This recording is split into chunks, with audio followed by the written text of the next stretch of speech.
When you're polling worse than Jeremy Corbyn on economic competence, you know your chancellorship is in serious trouble.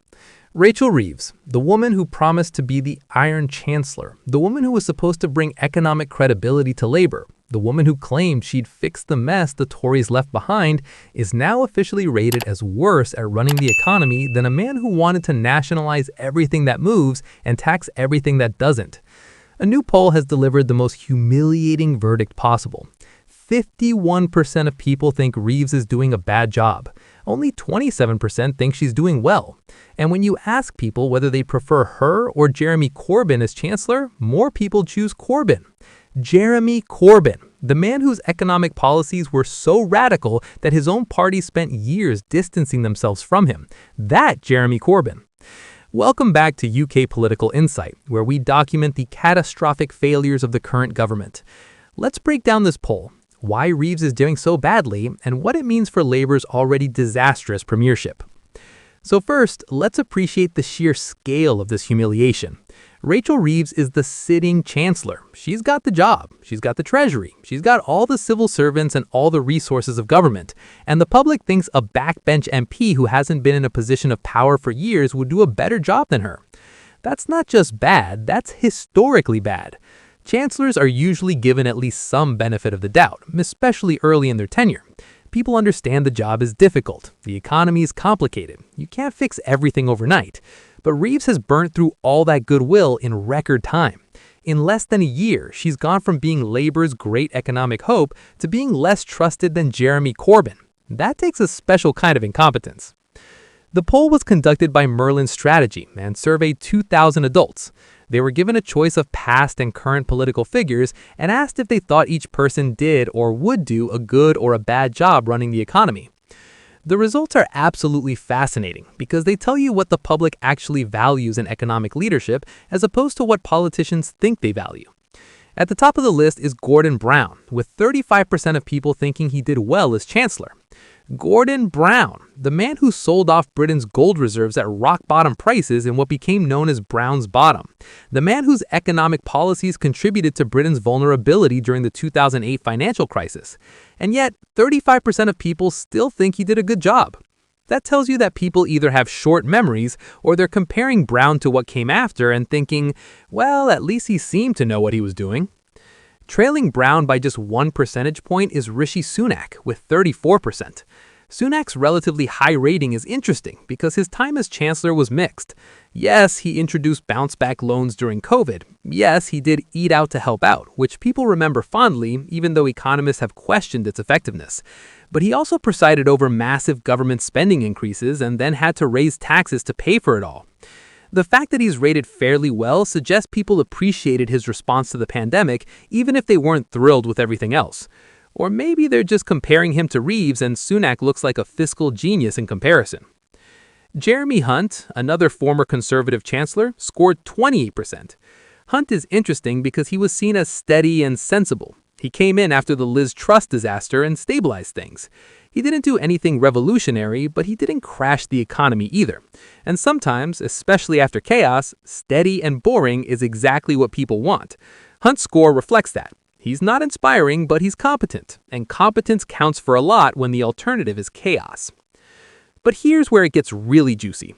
Jeremy Corbyn, the hard-left former Labour leader who wanted to nationalize utilities and implement massive tax increases and was painted by his opponents as an economic lunatic, scores 29%. 29% of people think Jeremy Corbyn would make a decent chancellor.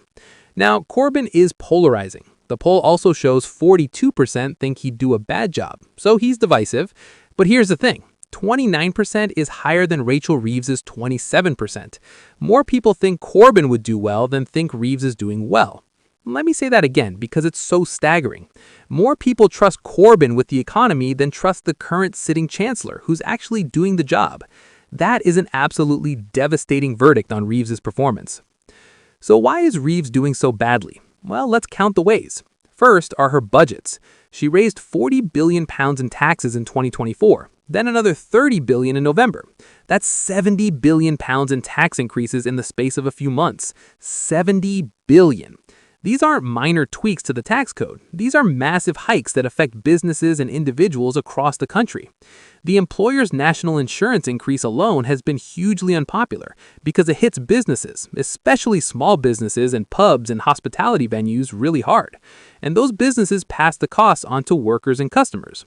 So despite Labor's promise not to raise taxes on working people are paying more, either directly through reduced wages or indirectly through higher prices. Second, there are the policy U-turns, multiple high-profile reversals where Reeves announced a policy, faced backlash, and then backed down. The inheritance tax on farmers is the most recent example. She announced changes that would have hit family farms hard, faced massive protests and political pressure, and then had to partially reverse course. That makes her look weak and incompetent. If you're going to announce a controversial policy, you need to either stick to your guns or don't announce it in the first place. Constantly flip-flopping makes people think you don't know what you're doing, and they're right. Third, there's the black hole controversy. In the run-up to her budget, Reeves claimed there was a £22 billion black hole in the public finances left by the Conservatives. She used this to justify massive tax increases. Except people started asking questions. Where did this $22 billion figure come from? Why wasn't it discovered during the campaign when Labor had access to the same economic data as everyone else? Was this a real discovery or was it an excuse to break Labor's campaign promises? Critics accused Reeves of being dishonest about the state of the nation's financial figures. It got so bad that Keir had to come out and defend her, which of course just drew more attention to the controversy. And when people think you're being dishonest about the fundamental justification for your policies, they stop trusting you, which is exactly what's happened. The comparison to Gordon Brown is particularly interesting because it shows how public memory works. Brown made significant mistakes as chancellor. The gold sale was a disaster that cost Britain billions. His regulatory approach contributed to the financial crisis. His spending commitments created structural deficits. But people also remember that under Brown, especially in the early years, the economy grew and people felt better off. There was a period, roughly from 1997 to 2007, when things felt like they were improving. Jobs were plentiful, wages were rising, public services were getting better. It didn't last and it ended badly, but for a while it worked. Reeves has been in office for less than a year and already people are worse off. The economy isn't growing. Taxes are higher, and there's no sense that things are improving. So when you ask people to compare Brown and Reeves, even with all his mistakes, at least he had some years where things went well. Reeves has zero. The Sunak comparison is also revealing. Sunak is divisive. Plenty of people blame him for the tax increases and the economic difficulties of the last few years, hence his 34% negative rating. But he also gets credit for the COVID response, the furlough scheme, the business support, the vaccine rollout. These were seen as largely successful. People remember that during an unprecedented crisis, Sunak acted decisively and supported people. Reeves hasn't faced a crisis on that scale, but she also hasn't shown the kind of decisiveness that Sunak showed. She's raised taxes without a clear justification that people accept. She's U-turned on multiple policies. She's been defensive and evasive when challenged. So even people who weren't fans of Sunak look at Reeves and think, at least Sunak seemed to know what he was doing. Jeremy Hunt's score reflects the fact that he's seen as competent and steady. He didn't do anything flashy, he didn't revolutionize the economy, but he also didn't make things dramatically worse. After the chaos of Liz Truss, that was exactly what was needed. Hunt came in, stabilized things, and handed over an economy that, while not thriving, was at least stable. Reeves has managed to make that stable economy worse. Growth is down, confidence is down, taxes are up, and businesses are struggling. That's a remarkable achievement in the wrong direction. The fact that Jeremy Corbyn scores higher than Reeves is the headline story, and it's absolutely brutal. Jeremy Corbyn's economic policies were controversial to say the least. Massive nationalization, huge spending increases, significant tax rises on the wealthy and on corporations. These were the cornerstones of Corbynism. The Labour establishment spent years arguing that Corbyn was unelectable, partly because his economic plans were too radical and would scare voters. And now, when you ask people whether they'd prefer Corbyn or Reeves, more people choose Corbyn. What does that tell you? It tells you that people value authenticity and conviction, even if you don't agree with every policy.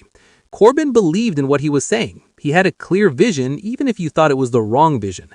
Reeves doesn't seem to believe in anything except political survival. She'll announce a policy, then reverse it if there's backlash. She'll claim there's a black hole to justify tax rises even when the numbers don't quite add up.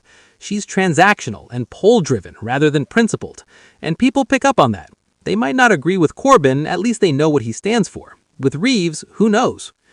It's also worth noting that Corbyn is polarizing. 42% think he'd do a bad job, the second highest negative rating, after Reeves herself. So it's not like Corbyn is universally loved, but the 29% that think he'd do well is higher than the 27% that think Reeves is doing well. Let me say that again, because it's so staggering. More people trust Corbyn with the economy than trust the current sitting chancellor, who's actually doing the job.